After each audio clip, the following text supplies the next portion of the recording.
Қайырлы күн баршаңызға достар, сіздермен Ләззат. Бүгін сіздерге осындай тәп-тәтті әрі әдемі болып шығатын пахлаваның рецептісімен бөлісемін.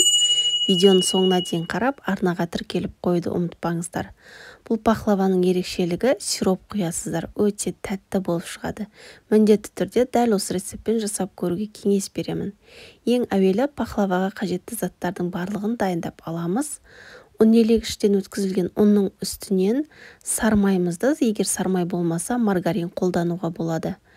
Сармайды үкіштен өткізіп аламыз. Егер сіздерде жұмсақ сармай болса, қолмен ессеңіздер де болады. Мен сармайым қатты болғандықтан үкіштен өткізіп алдым. Содан соң қолымызбен жақсылап езіп, ұнтақтап аламыз. Ұнымыздың ортасын ашып, ортасына қаймағымызды салып аламыз. Содан соң жұмыртқаның сарыуызы мен ақуызын бөліп аламыз. 3 жұмыртқаның сарыуызын қамырымызға саламыз. 1 жұмыртқаның сарыуызын бетіне алып қалыңыздар. Содан соң 1 ас қасық ас содамызға 1 ас қасық алмалы уксустың екеуін жақсылап араластырып, қамырымызға қосып, қасықпен араластырамыз ең әуелі.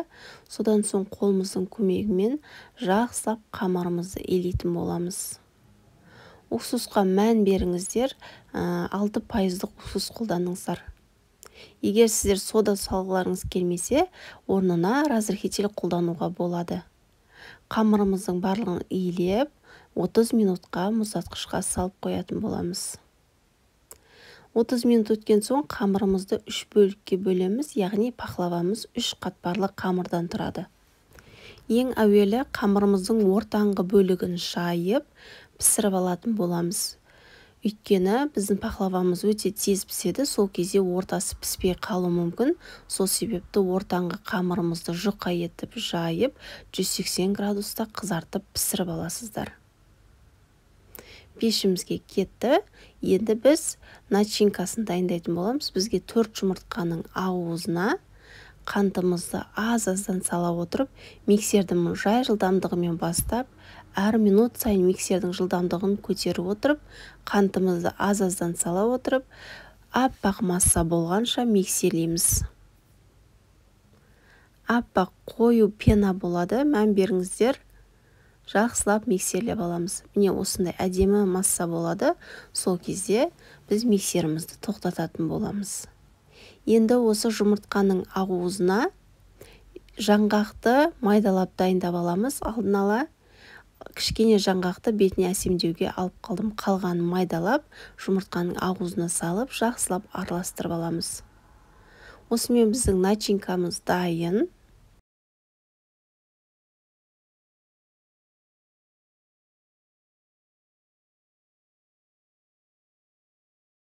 Енді қамырымыздың ең үлкен бөлігін, яғни астыңғы бөлігін жұқа етіп жайып аламыз. Ең астыңғы бөлігі үлкендеу болады. Қамырымызды толығымен жайып, пергамент бумаганың үстіне жайғастырамыз. Содан соң жаңағы дайын болған начинкамыздың теңдей екіге бөліп, көз мөлшерімен жартысын саламыз. Барлық жеріне біркелкі етіп жағып шығыңыздар, сонда пахлаваларыңыз бір тегіс әдемі болып шығады. Міне толығымен жағып болған соң, осы сәтте біздің ортаңғы бөлігіндегі коржымыз пісіп шығады. Піскен коржымызды үстінен қоямыз. Енді қалған начинканы осының үстінен толығымен салып, бұны да бір тегіс етіп жағып шығыңыздар. Және де ең соңғы қамырымыздың 3-ші бөлігін жайып жұқа етіп, бетіне жауып шығатын боламыз. Барлығын жауып болған соң, шет-шетін жақсылап жауып шығуға мән беріңіздер, өйткені біздің начинкамыз бетіне шығып кететін болады. Сол себепті шет-шетін мұқият жақсылап жауып шығыңыздар.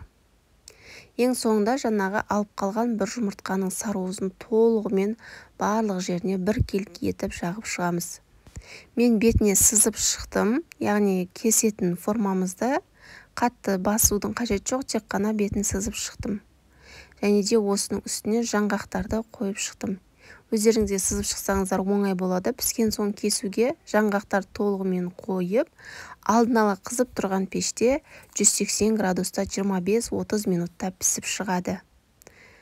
Енді осы пеште піскенімізше біз сиропты дайындап қоятын боламыз. Қантымызға суымызды қосып, және де 1 ас қасық балымызды салып, жақсылап араластырып, орташа отта тоқтатпай араластырып тұрамыз. Тоқтатпай араластырып тұрыңыздар, әйтпесе қанттарыңыз қатып қалуы мүмкін. Қантымыз толығымен еруі керек. Осы сәтте лимонның шырынын сығып салатын боламыз. Қантымыз толығымен еріп, сиропымыз бір қайнап шыққан соң өзі әдемі түс болады. Сол сәтте біздің сиропымыз дайын деген сөз. Міне енді біздің сиропымыз дайын. Пісіп шыққан пахлаваның үстінен ыстықтай құйып шығамыз. Пахлавада сиропта ыстық болу керек. Жаңағы сызған сызықтың үстінен толығымен кесеміз, үстінен сиропты құямыз. Сонда біздің сиропымыз арасына кіріп, сіңіп, өте тәтті болып шығады. Осымен біздің пахлавамыз дайын. Міндетті түрде жасап көріңіздер. Алдағы уақытта бұдан да керемет рецепттер болады. Сол себепті арнаға тіркеліп, қоңыраушаны басып, все деп қойыңыз. Сонда менің видеомды ең алғашқылардың бірі болып көретін боласыз. Видеоның соңына дейін көргендеріңізге үлкен рахмет. Сіздермен болған ләззат.